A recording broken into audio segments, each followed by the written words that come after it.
Hello बच्चों, आप कैसे हैं। मैं हूं खैरुल और आज हम लोग इस लेसन में पढ़ने वाले रैपिड रिवीजन कोर्स का इलेक्ट्रोस्टैटिक शुरुआत करेंगे। आज जो 12th का पहला चैप्टर है, जो आपका एनसीईआरटी किताब है, उसका पहला चैप्टर है और उसमें 2 पार्ट है। तो हम लोग अभी पढ़ने वाले हैं इलेक्ट्रोस्टैटिक 1, जिसमें हम लोग electric force and electric field के बारे में पढ़ेंगे। और आप जानते हैं इस रैपिड रिवीजन कोर्स में मैं वैसा ही पढ़ाता हूँ जो प्रीवियस ईयर में आया हुआ है और आगे भी आने वाला है। उससे बाहर नहीं आएगा आपका कॉन्सेप्ट। जितना कॉन्सेप्ट हो सकता है सब कॉन्सेप्ट में इंक्लूड कर रहा हूँ और साथ साथ में जो क्वेश्चन आपको करा सकता हूँ वो सब सारे क्वेश्चन कराऊंगा। और आपका काम सिर्फ ये है, इस वीडियो अगर अच्छा लगा तो लाइक करिएगा, शेयर करिए और सब्सक्राइब करने ना भूलिए। और एक बात, आप पूरा एंड तक इस वीडियो को देखिए, आपको पूरा कॉन्सेप्ट क्लियर आ जाएगा। और साथ साथ में आपको और एक चीज करना है, जो प्रीवियस ईयर का क्वेश्चन से सारे के सारे आपको करना है। प्रीवियस ईयर के साथ क्वेश्चन करके आपको कॉन्सेप्ट बिल्डअप करना है। ही क्वेश्चन को रट मत लेना कि ऐसा टाइप का हो तो वैसा करना है। आपको क्या करना है, उसका कॉन्सेप्ट जो है बिल्डअप करना है और इसके साथ मैप करोगे तो आपको पता चल जाएगा कैसे होता है। तो चलिए शुरू करते हैं।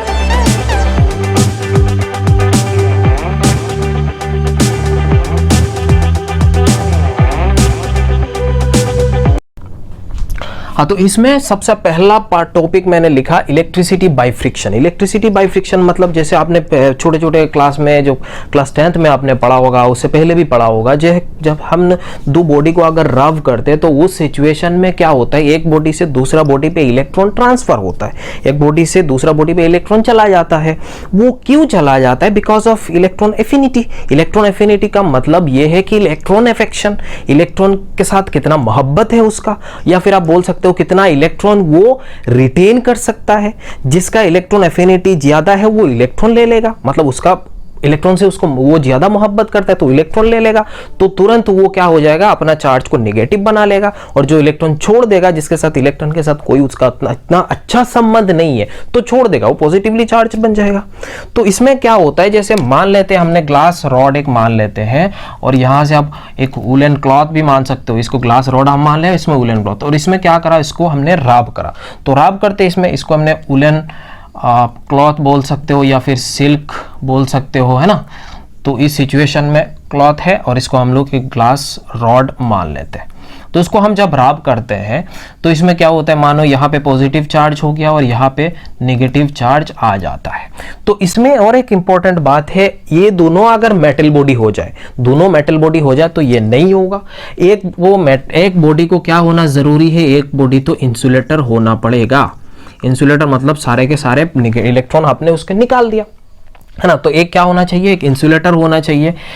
तो यहां पे आप जब राब करते हो तो मानो इसका एफिनिटी, इलेक्ट्रॉन एफिनिटी ज्यादा है, तो उस सिचुएशन में यहां से इलेक्ट्रॉन इसमें चला जाएगा तो इलेक्ट्रॉन का ट्रांसफर होना शुरू हो जाएगा, जिसमें इलेक्ट्रॉन एफिनिटी ज्यादा है। तो इसी चीज को हम लोग क्या बोलते हैं, फ्रिक्शन इलेक्ट्रिसिटी या फिर इलेक्ट्रिसिटी बाय फ्रिक्शन। रबिंग वुबिंग से आपको ये निकल जाता है ना, समझ में आया। यहाँ पे दूसरा टॉपिक मैंने लिया गोल्ड लीफ इलेक्ट्रोस्कोप। यहाँ पे क्या होता है, गोल्ड लीफ इलेक्ट्रोस्कोप में आप जो क्वांटिटिव मेजरमेंट है, क्वांटिटिव मैग्नीट्यूड, अब इसको मेजर करा जा सकता है। जैसे इसमें इलेक्ट्रॉन कितना है, इसमें चार्ज कितना है, वो सारे चीज हम मेजर कर सकते हैं। लेकिन आपके सिलेबस में उसको मेजर करने का कोई मतलब आपको नहीं करना है, आपको सिर्फ जानना है वो कैसे मेजर करता है। जैसे मान लो यहाँ पे ऐसा उसका अरेंजमेंट है, एक मेटल स्फेयर है और यहां से आप क्या करोगे, इसके नीचे ऐसे कुछ अरेंजमेंट दिया हुआ होता है, मेटल लगाया हुआ होता है, और यहाँ पे कुछ गोल्ड लीफ, जो फॉयल ऑफ गोल्ड, ऐसा क्यों लगता है, उसमें स्ट्रेंथ ज्यादा होता है, पतले से होते हैं। और यहाँ से इसको एक आइसोलेट कर दिए मानो, और ये सिचुएशन में मेटल है ये, और यहाँ पे आप क्या करते हो, एक दूसरा मेटल को पास में ले आते हो। मानो मैं दूसरा मेटल को पास में ले आया, तो इसको पास में ले आते मतलब ये पॉजिटिवली चार्ज्ड है सपोज। तो ये पॉजिटिवली जब चार्ज होता है तो इस पे आप उसके क्या कर लेते हो, टच करा लेते हो। अगर ये टच करा लेते हो तो इस सिचुएशन में इसमें जो पॉजिटिव चार्ज है वो डिस्ट्रीब्यूट हो जाएगा और यहाँ से डिस्ट्रीब्यूट होते होते आपका गोल्ड लीफ में भी पहुंच जाएगा। जब गोल्ड लीफ में पहुंच जाएगा तो ये अंदर अपना जो रिपल्शन कंडीशन है, जो पॉजिटिव चार्ज, ये दोनों लीफ में पॉजिटिव चार्ज आ गया। मानो ये दोनों लीफ में ऐसा है, तो दोनों लीफ में पॉजिटिव आया तो अंदर से ऐसे ऐसे इन लोग फैलते जाएगा, तो ये एक एंगल बना हुआ रहता है। तो ये एंगल का मेजरमेंट हम निकालते हैं यहाँ पे, जब ये टच करा गया। अब जब इसको टच नहीं कराते हो, ये पॉजिटिव चार्ज है, तो उस सिचुएशन में ऑपोजिट चार्ज इसके पास में इंड्यूस्ड हो जाएगा। ऑपोजिट चार्ज इंड्यूस्ड होगा तो इसमें पॉजिटिव आएगा, इसमें पॉजिटिव आएगा, फिर यहाँ पे पॉजिटिव, यहाँ पे पॉजिटिव।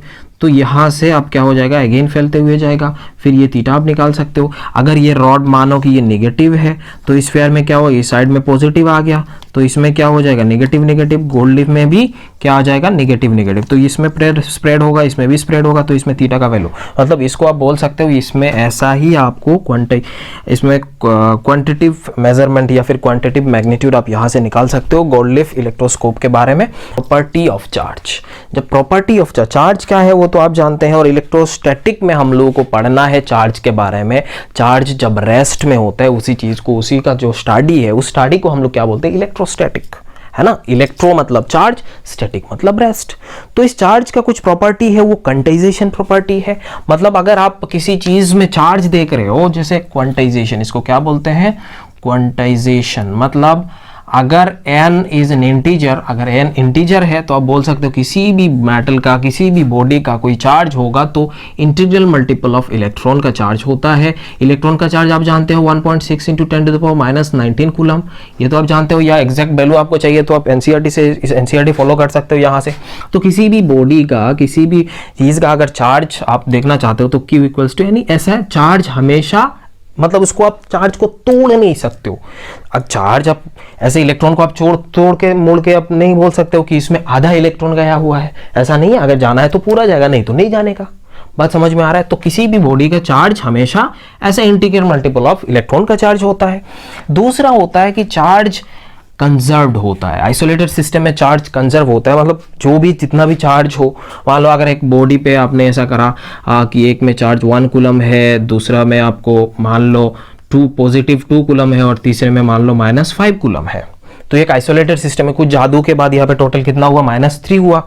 तो कुछ जादू के बाद आपको पूछा कि फाइनल चार्ज कितना होगा, चार्ज कंजर्वेशन होना है तो उसका भी समेशन, ये तीनों का तीनों आइसोलेटेड सिस्टम में तीनों का समेशन भी -3 कूलम चार्ज आना चाहिए। तो ऐसी चीज को हम लोग क्या बोलते हैं, कंजर्वेशन, मतलब टोटल चार्ज हमेशा कांस्टेंट रहता है। एक चीज और चार्ज के बारे में बात कर लेते हैं। चार्ज में क्या होता है ना, हम लोग चार्जिंग, आपने सुना होगा चार्जिंग डिस्चार्जिंग के बारे में। तो चार्जिंग एक्चुअल में क्या होता है, charging means what, addition of electron या फिर सब्ट्रैक्शन ऑफ इलेक्ट्रॉन या फिर रिमूवल ऑफ इलेक्ट्रॉन। अब यहां से बोल सकते हो एडिशन ऑफ इलेक्ट्रॉन या फिर रिमूवल ऑफ इलेक्ट्रॉन। मानो कि एक बॉडी पे आपने क्या करा, चार्ज करा, एक बॉडी पे आपने क्या करा, चार्ज करा। अगर चार्ज करा इसमें तो आपने इसका मानो चार्ज हुआ +Q, इसका मतलब आपने क्या करा, इस बॉडी से आपने इलेक्ट्रॉन निकाला, या फिर इसको चार्ज करने के बाद इसमें -Q आया, इसका मतलब इस बॉडी पे आपने क्या दिया, नेगेटिव इलेक्ट्रॉन आपने डाला। बात समझ में आ रहा है। तो यहां से चार्जिंग और डिस्चार्जिंग का मतलब ये है एडिशन या फिर आप रिमूवल ऑफ इलेक्ट्रॉन को ही हम लोग बोलते हैं चार्जिंग। बात समझ में आ रहा है। ओके, तो ये चार्ज का कुछ अलग प्रॉपर्टी भी होता है। मानो कि एक पॉजिटिव चार्ज है, आप जानते हो पॉजिटिव चार्ज से ऐसे इलेक्ट्रिक फील्ड निकलता है, जैसे हम लोग वैसे भी आगे पढ़ने वाले हैं, ऐसे पढ़ते रहेंगे। नेगेटिव होगा तो वैसे ही अंदर की तरफ चार्ज की और वो सेंटर ऐसे टर्मिनेट होते हैं, ये तो चार्ज का प्रॉपर्टी है, ये सब हम जानते हैं पहले से ही, है ना। ओके, तो जुड़े रहिए मेरे साथ, और भी पढ़ने वाले हैं। तो चार्ज में हम लोग और भी पढ़ने वाले हैं। जैसे मानो कि एक कंडक्टिंग बॉडी है, क्या है, एक कंडक्टिंग बॉडी। तो इस कंडक्टिंग बॉडी में क्या होता है, कंडक्टिंग बॉडी में जब आप चार्ज कराते हो, मानो कि आपने चार्ज कराया, उस बॉडी में आपने चार्ज कराया, तो चार्ज कराते इस सिचुएशन में आपने Q दिया, तो एक्चुअल में ये क्या होगा, जो भी आप पॉजिटिव चार्ज देते हो तो इसके सरफेस में सारे के सारे चार्ज डिस्ट्रीब्यूट हो जाता है, अंदर में कोई चार्ज नहीं जाता है, अंदर में कोई चार्ज नहीं जाता है। क्यों, ऐसा क्यों होता है, क्योंकि अंदर में जब भी चार्ज जाता है तो उसके कारण इसमें जो भी इंटरनल रिपल्शन की वजह से ये सारे के सारे बाहर आ जाते हैं, और अंदर के अंदर जो भी इलेक्ट्रिक फील्ड है, अंदर इलेक्ट्रिक फील्ड 0 बनाता है उसको। जब भी आप एक कंडक्टिंग बॉडी को चार्ज करते होते सारे चार्जेस बाहर, वैसे हम लोग इसको डिटेल में और पढ़ेंगे, आगे जाके पढ़ेंगे, फिर आप यहाँ पे सिर्फ इसका प्रॉपर्टी के बारे में पढ़ रहे थे इसीलिए। तो इसमें क्या होता है, ये चार्ज बॉडी है तो यहाँ से इलेक्ट्रिक फील्ड निकलते हुए आएगा, लेकिन अंदर पे कोई चार्ज नहीं। Inside this electric field is 0, but outside electric field is not equals to 0। अब इलेक्ट्रिक फील्ड 0 होता है, कितना होता है, वैल्यू, वो सारे चीज हम लोग पढ़ने वाले हैं। अगर इसको हम नॉन कंडक्टिंग का बात करें, नॉन कंडक्टिंग, अगर ये नॉन कंडक्टिंग है तो उस सिचुएशन में क्या होगा, नॉन कंडक्टिंग है सपोज, इस बॉडी पे आपने चार्ज करा, तो इस बॉडी को अगर आप चार्ज कराते हो, पॉजिटिव चार्ज कराते हो, मतलब पॉजिटिव क्यू दे रहे हो, तो इसके अंदर में क्या होता है, पूरा डिस्ट्रीब्यूट हो जाता है, अंदर चार्ज चले जाता है, उसमें अंदर में चार्ज चला जाता है। तो इसी के कारण electric field inside is not equal to zero, और आउटसाइड तो पहले से ही जीरो नहीं था, है ना। आउटसाइड वैसे निकलते हुए आएगा, ऐसे इधर, ऐसे ऐसे, इधर इधर इधर, ऐसे ऐसे होके आएगा। अगर एक न्यूट्रल चार्ज्ड बॉडी है, मानो कि एक न्यूट्रल चार्ज बॉडी है, न्यूट्रल मतलब इसमें जो भी चार्ज है, पॉजिटिव और नेगेटिव चार्ज दोनों इक्वल है, तो इसका मतलब ये न्यूट्रल बॉडी हो गया। अगर इस तो इसके कारण मानो कि उसके बाहर आपने क्या करा, एक पॉजिटिव चार्ज रख दिया। जब आप पॉजिटिव चार्ज रखते हो तो इस पॉजिटिव चार्ज के कारण इसका चार्जेस क्या हो जाता है, इंड्यूस हो जाता है। ये पॉजिटिव है तो ये नेगेटिव इस साइड में आ जाएगा अट्रैक्शन की वजह से, और रिपल्शन की वजह से सारे के सारे पॉजिटिव चार्ज उस साइड में, और यहाँ से सारे के सारे नेगेटिव चार्ज आ जाएगा। तो इसको एक्चुअली इंडक्शन कहा जाता है। क्या बोला जाता है, इसको इंडक्शन कहा जाता है। तो इस सिचुएशन में, सॉरी इसमें इंसुलेटर मैंने बोल दिया, तो ये इंडक्शन का कंसेप्ट है। न्यूट्रल जब होगा और उस न्यूट्रल के कारण बाहर में अगर आप एक चार्ज को रख देते हो तो यहाँ पे चार्ज इंड्यूस्ड हो जाता है, और पास में ऑपोजिट चार्ज आते हैं और दूर में सेम चार्ज आता है। ऑब्वियस बात है, तो इंडक्शन की वजह से ये होता है ना। रिपल्शन उस तरफ चला जाता है और अट्रैक्शन यहाँ से इसको नेगेटिव चार्ज इसमें ले आ जाता है। हम लोग पढ़ेंगे कूलॉम्स लॉ के बारे में। कूलॉम्स लॉ तो आप जानते ही हैं, कूलॉम्स लॉ क्या है ना। कूलॉम्स लॉ, कूलॉम क्या बताए थे, अगर दो पॉइंट चार्ज है, मानो Q1 एंड Q2 सेपरेट किया हुआ है, दोनों के बीच का डिस्टेंस R है। अगर दोनों के बीच का डिस्टेंस R है तो उस सिचुएशन में इसमें फोर्स क्या लगेगा, ऑब्वियस बात है, ये दोनों पॉजिटिव चार्ज मैंने पकड़ा, ये दोनों पॉजिटिव चार्ज, तो इसमें एक फोर्स लगेगा, इसमें भी वैसा ही फोर्स लगेगा, दोनों इक्वल एंड ऑपोजिट होगा। न्यूटन्स थर्ड लॉ ये फुलफिल करता है ना। तो F इक्वल्स टू क्या बनेगा, F equals to 1/4 pi epsilon, इसमें नॉट नहीं लिख रहा हूं, मैं बता रहा हूं क्या है, Q1 Q2 divided by R square. ये एप्सिलॉन क्या है, एक्चुअल में एप्सिलॉन हो जाता है आपको permittivity of a medium, permittivity of medium, and epsilon equals to, आप बोल सकते हो epsilon naught into epsilon R. और ये एप्सिलॉन आर जो है वो डाइलेक्ट्रिक कांस्टेंट होता है, या फिर आप बोल सकते हो relative permittivity of a medium, और ये एप्सिलॉन नॉट जो है वो होता है परमिटिविटी ऑफ फ्री स्पेस। बात समझ में आ रहा है। ये तो हमारा कूलम्स लॉ था। इसको आप के भी बोल सकते हो, बहुत लोग के बोलते हैं, मैं भी बोलता हूं, लेकिन अब यहां से इसको एक्सप्लेन करने के लिए बोला। अगर इसको वेक्टर फॉर्म में हमें लिखना है, मानो कूलम्स लॉ को हम वेक्टर फॉर्म में लिखना है, तो वेक्टर फॉर्म में तो क्या लिख सकते हो, ये जो फोर्स है इसको हम लोग क्या लिख देते हैं, के Q1 Q2 divided by R square. ये तो हुआ जो मैग्नीट्यूड। इसके साथ अगर इसका यूनिट वेक्टर किसका, इसका पोजीशन वेक्टर का यूनिट वेक्टर, ये पोजीशन वेक्टर। अगर आप इस बॉडी पे फोर्स निकालना चाहते हो तो ये आपका ओरिजिन हो गया इस डायरेक्शन पे। बात समझ में आ रहा है। तो इसको अगर आप R वेक्टर मानते हो तो ऑपोजिट डायरेक्शन को आप क्या मानोगे, ऑपोजिट डायरेक्शन वाला वेक्टर को -R वेक्टर।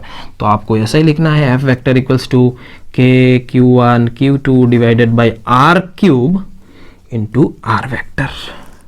ऐसे आप लिख सकते हो, है ना। ये पोजीशन, ये आपका वेक्टर फॉर्म में हो गया, ये वेक्टर फॉर्म में ये हो गया। और ये यहाँ से कुछ कूलम्स लॉ में कुछ लिमिटेशन है। वो लिमिटेशन क्या है, ये सबसे पहले तो ये पॉइंट चार्ज के लिए वैलिड है। दूसरा, अगर एक दो स्फीयर आप साथ में लगा देते हो तो उस सिचुएशन में कूलम्स लॉ वैलिड नहीं है, दोनों चार्ज पॉइंट चार्ज होना पड़ेगा। दूसरी बात, ये दोनों चार्ज रेस्ट में होना चाहिए। अगर मूव कर रहे हैं तो उस सिचुएशन में इसमें नहीं होता, अलग चीज आ जाएगा। तो यहाँ पे कूलम्स लॉ वैलिड है दो चीज के लिए। एक तो हो गया चार्ज सारे क्या होना चाहिए, पॉइंट चार्ज। दूसरी बात, ये दोनों क्या होना चाहिए, रेस्ट में होना चाहिए। पॉइंट चार्ज क्यों, मान लेते यहाँ पे कि एक स्फीयर, मैंने एक छोटा छोटा दो स्फीयर लगा दिया, इसमें मानो पॉजिटिव चार्ज Q1 है, इसमें मानो पॉजिटिव चार्ज Q2 है। तो मैंने क्या करा, यहां से दोनों के बीच का जो डिस्टेंस है उसको R बोलते हैं, है ना। लेकिन ये जब मैंने अभी यहां पे बोला था इंडक्शन के वजह से, इंडक्शन के बारे में जब बोला था, तो अगर मैं दूसरा चार्ज यहां पे लगा देता हूं उसके बगल में तो उसमें चार्ज इंड्यूस हो जाता है। तो एक्चुअल में ये पॉजिटिव है तो इधर इसमें बाहर इंडक्शन की वजह से पॉजिटिव उधर चले जाएगा, इसमें भी इधर भी ऐसा ही पॉजिटिव आ गया मानो, है ना, इंडक्शन की वजह से, रिपल्शन की वजह से।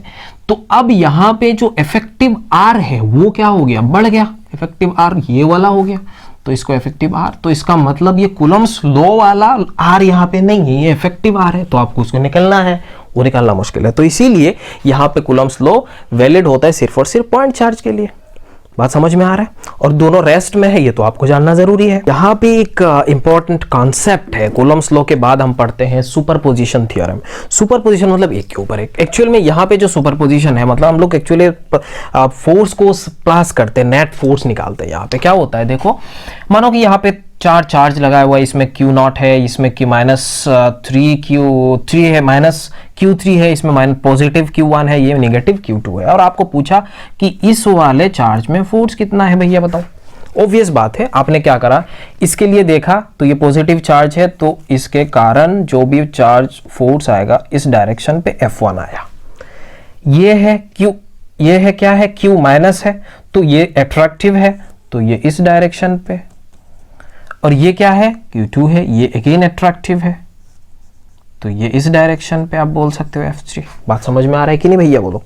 अब इस सिचुएशन में देखो तीन फोर्स है, मतलब F1 है, F2 है, F3 है, ये सारे फोर्स एक्चुअल में क्या है, वेक्टर क्वांटिटी है, सारे force vector quantity. Vector quantity को हम ऐसे ही प्लस नहीं कर सकते क्योंकि यहाँ पे अलग अलग डायरेक्शन थी, वो एक डायरेक्शन होता तो सिंपल मैग्नीट्यूड प्लस कर लेते, बट यहाँ पे सब कुछ अलग अलग है। इसमें लमिस थ्योरम आप लगा सकते हो। लमिस थ्योरम अगर आपको याद है, F1 divided by sine of opposite angle equals to F2 divided by sine of that angle, F3 divided by, ये करके आप सारे फोर्स का वैल्यू निकाल सकते हो। उसके बाद आपको क्या करना है, टोटल फोर्स निकालना है। टोटल फोर्स निकालने के लिए इसमें F नेट चाहिए। F नेट निकालने के लिए अगर आप इसमें दो तरीके से कर सकते हो, मोर देन वन। यहाँ पे हमने तो 3 लगाया, कभी कभी आपको हो सकता है कि मोर देन 3 फोर्स है, तो आपको क्या करना है, ऐसे 2 एक्सिस लगा देना है।